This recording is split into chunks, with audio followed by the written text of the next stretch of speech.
So you've actually studied 3 different things, because Yes. you did biochemistry, then you did the secretary course, and now you are officially an accountant as of last year. Congratulations. Thank you. What made you go? I mean, when you told me, I remember when you told me you were going to school, I just didn't see how that was going to work. And you did it. Congratulations. Thank you. How did you make that decision? Where did you find the determination to continue on that path? Because that's not an easy path. It's not an easy path, but so my mom was a midwife, right? She was a midwife. She went back to school, I was 13. She went back to school to become a medical doctor.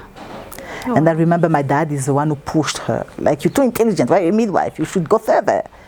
So she went back to school. She went morning and evenings, and she had 4 children. Me, being 13, was the eldest, and then my 3 other siblings. So I think that made me, when I wanted to go back to school, I mean, she would always tell me, if you're no longer doing that biotechnology of yours, why aren't you going to school? But I also think, yes, you don't need to study what you do, but if you could, it will really, I think, strengthen, give you assurance in what you're doing. I just felt I'm a receptionist.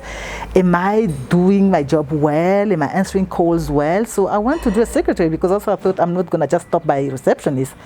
I need to become a secretary, and it would be good if you can attach, you know, a certificate, anything to it. From receptionist, after 2 years, I actually moved to secretary at the French school, because of a certificate that I did. And then I found a job where I'm currently working as an admin assistant. But later on, I had an opportunity, again, because I was bored. And my manager at the time said, Patricia, I can see you bored. I'm like, yes, I'm really bored. He said, why don't you go back to school? And I thought, I'm working for a financial institution.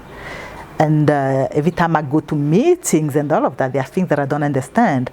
So I went back to it part-time to just do my, because I think this is probably the last career path that I'm taking. I don't think I could change again. I mean, are you sure? unless I go into entrepreneurship and do my own thing, but I don't think I'll go now and apply for, you know, something completely change.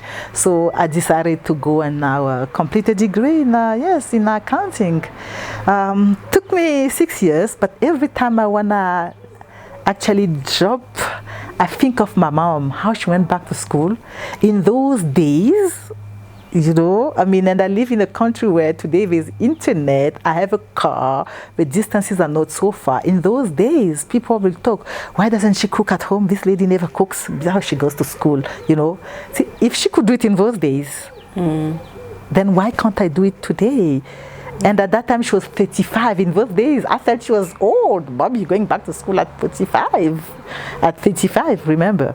So yes, I think just thinking about that, I think like if my mom could do it in those times, then I can do it. Excuse, yes, today, I can do it today.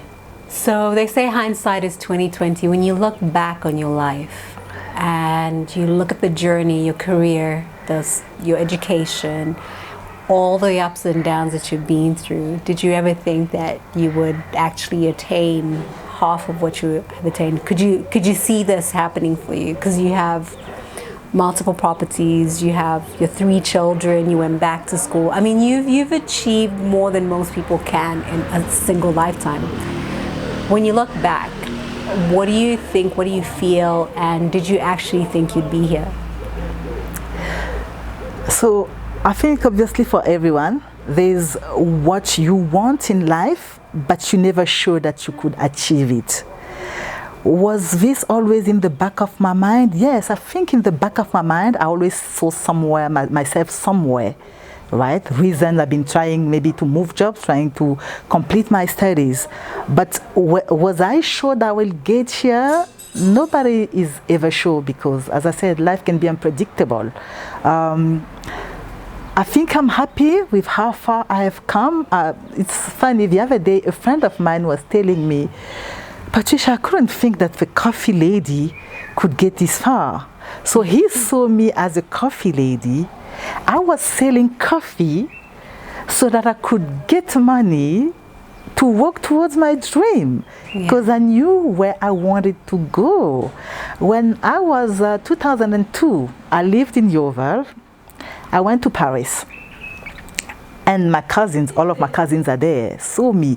Like, no, you're not going back to that country. First of all, it's just Africa. Second of all, we don't see what you're doing there. You should live with us. I looked at where they were living. For me, I thought, I'm not going to leave Yeovil in South Africa to come and live in Yeovil in France. No way. I have a plan going back to South Africa. I need to leave Yeovil to go to Saint-Anne. That's where I want to go. You aren't stopping me. I'm not staying in Paris. So somewhere I always had a plan in my life because I refused to stay. They're like, you're going to stay, we can help you stay. I said, no, I don't like the way you're living. I don't like your conditions. I know where I want to go. So yes, I think, did I know that I would achieve it? As I said, nobody's ever sure because life is unpredictable, but I always the hunger within you to there was always the hunger towards me. There's always that hunger that I need to do better than my parents. And my parents had a good life. We're not like poor. So I always knew I want to do better than them. And I always knew also I want to go somewhere. So that has always been there.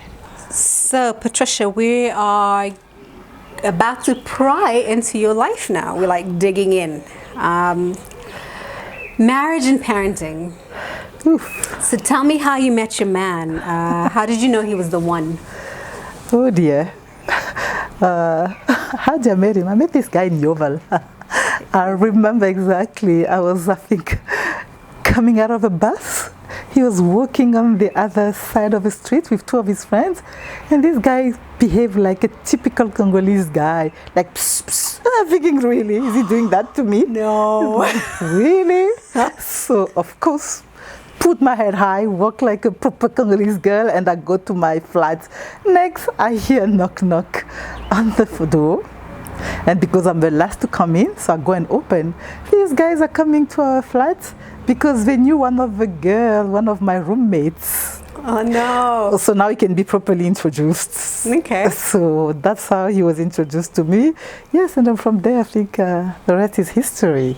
Okay. Did I know he was the one? Probably not. I don't know. I don't really believe in these things like, this is the one. Maybe because I got wrong a few times before and I thought it was the one. I think it just grew into it. But he kind of always knew I was the one because he proposed very early. But I just felt like, no, I'm too young. I still need to live my life. So I think the fact that he stuck by me all those years made me realize he's the one. How old were you? I'm curious because you say you were young. So I felt I was young. I was 23. I would not settle at 23. No, you were young. Not me. I agree. So how do you guys stay connected? How do we stay connected? We try and always speak about things. I think that's how really we stay connected. Yes, like every couple, we go through stuff, but we really try and speak about them. And also I think now, with years, we've learned to kind of take our emotions out when we speak about those things. So we try to be as rational as possible. So meaning we don't usually scream at each other when we're speaking about things. So yeah, for me, it's just talking things through. You really need to talk things through. There's always something going on, but try to speak about it. Because the more you leave that thing, the more it becomes, from a little thing, it becomes a mountain. So deal with it at the beginning. So communication is very important. Communication is key. And how would you define love?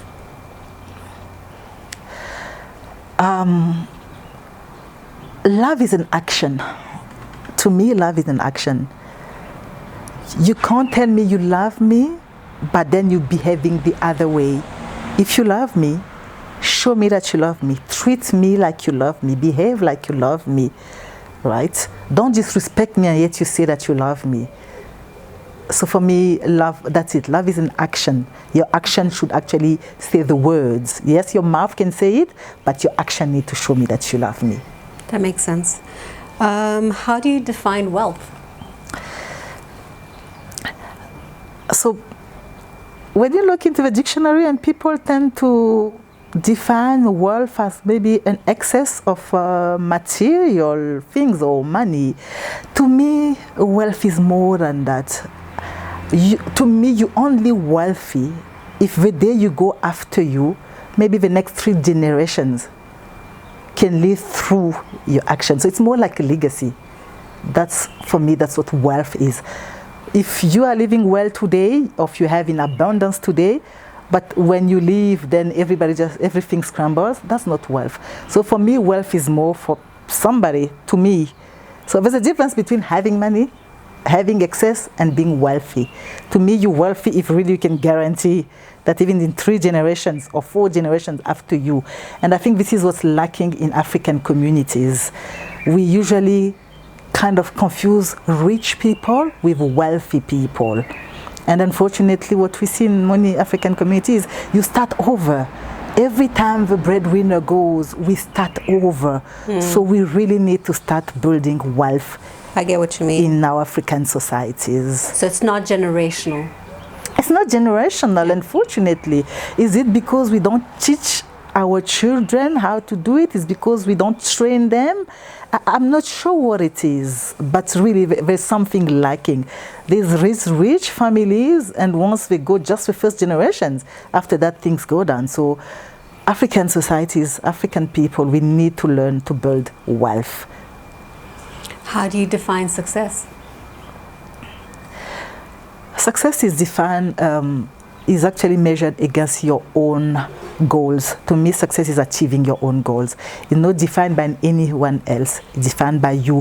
What seems like just a degree to you, to me, will be an achievement because it's 6 years of sacrifices, 6 years of leaving my children, but also 6 years of achieving what I always thought I would. My first was a national diploma in biotechnology. It was not a degree, and I felt like, no, I can't live without a degree my whole life. I need to actually get one. So that would be success. To someone else, just a degree. To me, it's an achievement. It's a success. So only you can define success. And then how do you navigate failure? How you navigate, what works for me is don't dwell on things. Don't dwell on it. It happened. It didn't succeed this time. Move on. Move on. 2 ways. You can move on trying the same thing over and over, or you can move on taking a detour. But move on. I think the worst that could have happened is to stand there, to just stay there, sitting on that failure.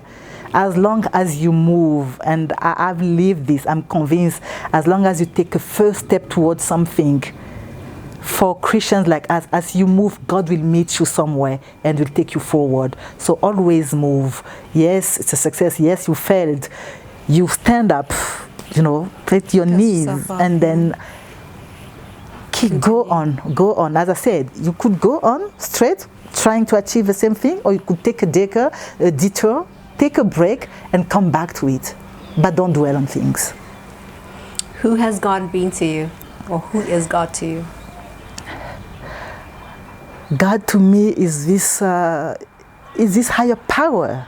It's really this person who really makes things happen in our lives, because there are situations I've been through where I think I've made them not because of my will, but because there's someone higher than me who has been looking after me. So God is this person that I look up to for everything that I do, for my life. Yes. So I say I'm not more intelligent than other people. And look at it, you realize when you look into somebody's life, sometimes, why is it that between maybe the same family, you have 2 siblings who have gone through the same education, but one makes it, the other one doesn't make it? There's somebody higher, seriously, who has made it possible. Not just because you want it, because the other person also wanted it. But why did you go separate? It's really because of God. Let's see, that is true. That's true. Keeping traditions. How do you keep your Congolese culture relevant to your children and in your home? Do I'm you not practice sure. anything? I'm not sure I've been good at it. I think the only Congolese culture that I try to keep is food. At least on Sundays, I try to cook a traditional meal, and the only meals, traditional meals that are not Congolese. My children don't even know Congolese music, and yet we are known for the music. So I'm not sure I've been good at it. Not sure. Okay.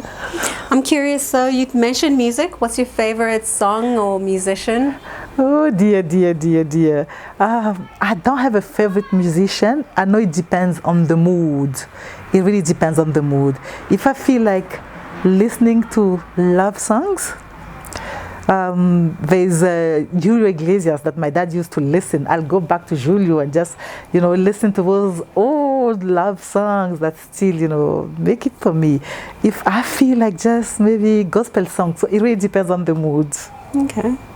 So Julio Iglesias, that's my mother listened to that as well. So that's interesting. What are you reading right now, or what's your favorite book?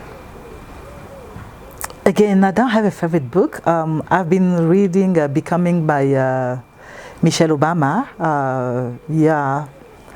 Not sure what next would be. Okay. So you're getting a lot of lessons from that, or? I have. It's a lady that I look up to, that I admire. Then yes. So it's always looking forward to reading something from her. Okay. Do you have any morning rituals?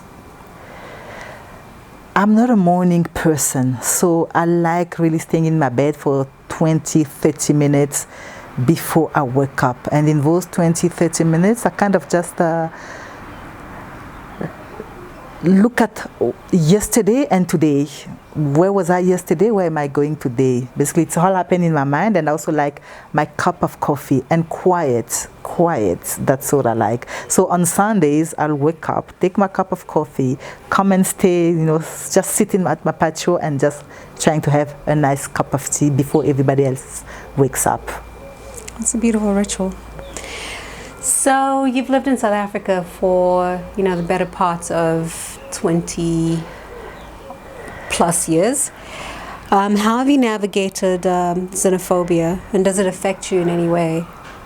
And how do you teach your children about it? Is that something that you've had to talk to your kids about? So usually I try not to speak to my children about xenophobia, but there was a time, one of them that was, I think, that one was really so brutal. There were killings. I had to speak to them about it. Usually when it's a 1 or 2 days event, I try not to speak to them about it, but this time it was going for long. And I spoke to them. I said, this is what's happening. Sorry guys to tell you, that's gonna happen to you, but this is what's happening. They're killing people. So my girl goes, oh my God, they're gonna come and kill mommy and daddy. I said, what about you? So basically, this shows we are the Congolese, that these children do not consider themselves as Congolese. And what came to my mind, that she said that, South Africa, what are you doing? What am I going to tell my children? How do I tell these children that they're not South African? What are you doing to me? What am I going to tell my children? So this is what I feel about xenophobia. So xenophobia happens.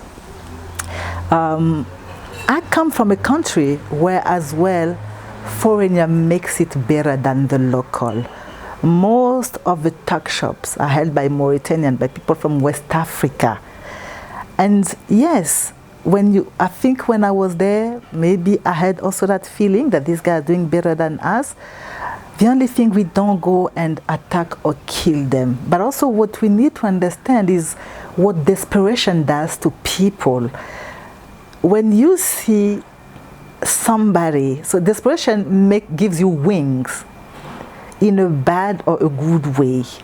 It gives you way to the fact that you can now kill to get somewhere, or you can work hard to get somewhere. When you see someone who can't swim going through the oceans to get to Europe, although he can't swim, breathing that is desperation. So the same way, when a desperate citizen from another country come to your country, I think he only has one thing in mind: succeed. Yes, and this gives them wings. So it's not a matter of what people say, South African based being lazy or the foreigner being, no. It's just some of these people, desperation is what drives them. And when desperation drives you, really, it doesn't matter the circumstances. You're going to try and get through those walls. So am I directly affected? I'm not directly affected, because even when there's xenophobia, I can still carry on with my life. But when somebody you know is affected, or when your neighbor is affected, somehow, like it or not, we all gonna be affected. So yes, I worry about my hairdresser. Yes, I worry about the driver. Yes, maybe I worry about my sister-in-law who takes taxis. So somehow, whether I like it or not, I'm affected. Am I scared for my children? Scared is a strong word, but I say I'll worry. I say these kids only know South Africa as the countries, yet the surnames will betray them. The surnames will show that they're not South African. So what tomorrow? Are they going to be able to get jobs? Or are they going to be discriminated against because of the surnames? Those are the things more that I worry about. It's very sad. So would you ever see yourself living in Congo again? Interesting question. What people don't understand is when you've lived away from so far, even yourself, you don't really know where you belong anymore. When I'm in South Africa, I think I'm Congolese. When I go to Congo, believe you me, even my own sisters say, go back where you belong. Because I no longer belong there. I don't think the same thing. I did not choose Joburg as my home. I remember 2000 coming from Senegal to visit my siblings. So my sister was there. I took the flight trying to get to Joburg on the 1st, so I could celebrate with my boyfriend at the time and my friends. And then I got stuck in Libreville at the airport. They decided to cancel the flight. So I was stuck in Libreville from the 31st evening to the 2nd or the 3rd. And I remember literally crying at the airport, I want to go home. That's when I said home for the first time, and home was referring to Joburg. So in 2000, in my mind decided that home was Joburg. I didn't choose to make Joburg my home. And I travel a lot, but believe you me, when I travel and I come back, especially at night, when that plane is above Joburg, I feel like, yes, you're home. I'm home. That feeling, amazing, yeah. No other city has given me that feeling. So can I live in Congo? I'm not sure. When I go there, really, I don't belong. The culture, the thinking, everything has changed. Joburg has, like it or not, Joburg has changed me. And like it or not, my heart, my mind has now chosen Joburg as my home. I know the feeling. Would you ever leave the African continent? If I have a choice, no, I wouldn't. I love Africa.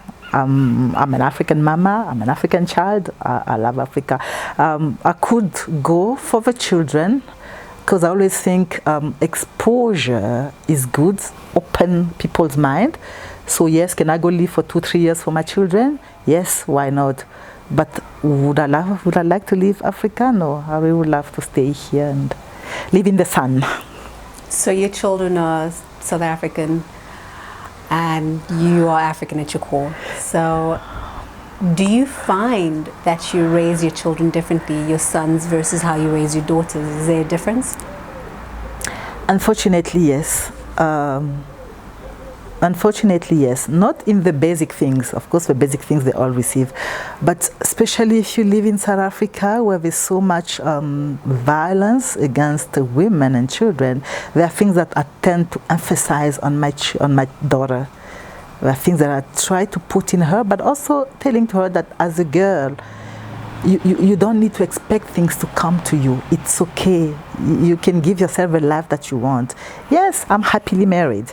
Yes, I would like you to get married. That's every mom's dream. But it shouldn't be your ultimate goal, or shouldn't compromise yourself just because of that. So in that sense, yes, those are the things that I would say to my daughter, maybe not to the boys. And what would you say to your younger self? Don't waste your time with people who don't have the same dreams or the same value as you, because you'll try to convince them, you'll never convince them, and in the way you're just gonna lose yourself. So don't. That's actually powerful. Do you have any words of wisdom or parting words for anyone that's going to watch this? For anyone, and especially to young women out there, and these are things that I say to my young lady, Colleen, work does not define you, because we don't always do what we want.